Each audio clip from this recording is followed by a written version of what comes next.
Hey everyone, this is Read On with Sir Michael Rivera. So today I will be doing Parallel Time by Brent Staples. Subtitle is Growing Up in Black and White. Now, who is Brent Staples? Brent Staples is a renowned columnist. He used to write for the Chicago Sun-Times. I don't know who he's writing for nowadays, but just a very famous, renowned newspaper columnist, lecturer, professor, does a lot of things. This is a memoir on his growing up in a town called Ranuk, I believe is the pronunciation. It's hard to figure out reading this book if this town is in Pennsylvania or in Virginia. But basically it begins with the ruthless murder of his brother Blake.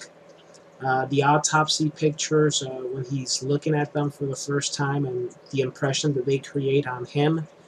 His brother was a drug dealer, was shot down by one of his clients. And from there it quickly moves forward to the telling of his life, his growing up. He grew up with 8 other siblings. So as you can imagine, it was a very poor, destitute home. There was absolutely no privacy. To make matters worse, his father was an alcoholic and abusive on his mother. So it was a very tough childhood for him, and there's crime everywhere he went. So there were very little opportunities, and he kind of made it out of the ghetto, if you will. He made it out of the ghetto and into the world of black intelligentsia. You know, um, he was very different than, or his life turned out differently than those people who grew around him, especially his brother Blake. And so there's the stark contrast between his brother Blake and what happened to Brent Staples.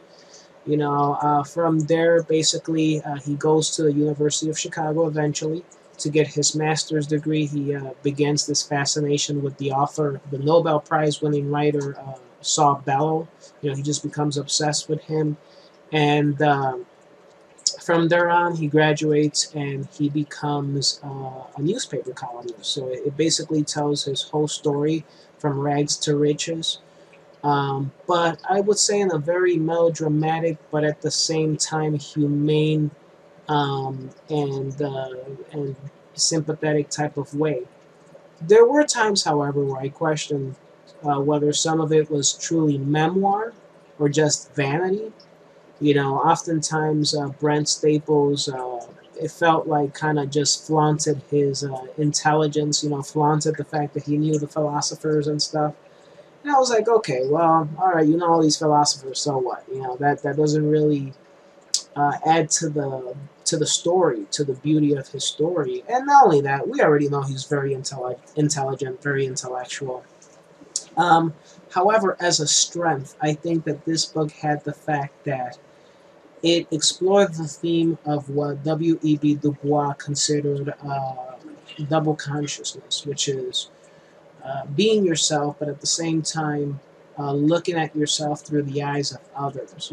He definitely has this moment, especially when he's now in this white surrounded world where he looks at himself as these white, uppity, so to speak, people look at him and questions himself, is sometimes uncomfortable in his own skin, and really he's uncomfortable at the fact that people look at him in a prejudiced type of way, which is absolutely natural.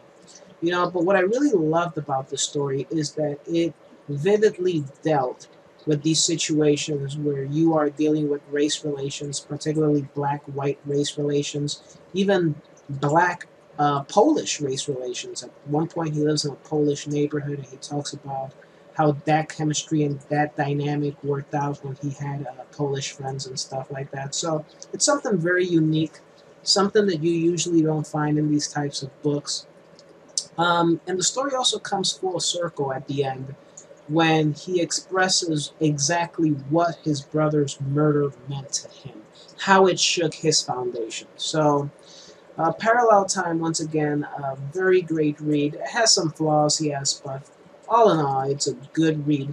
This was actually a recommendation of Ross Matushenko's. Now, Ross, I've never talked about him here, but he's actually the video production manager of Read On with Sir Michael Rivera. So, the intro, uh, the screen video resolution, the graphics, all that stuff Ross does.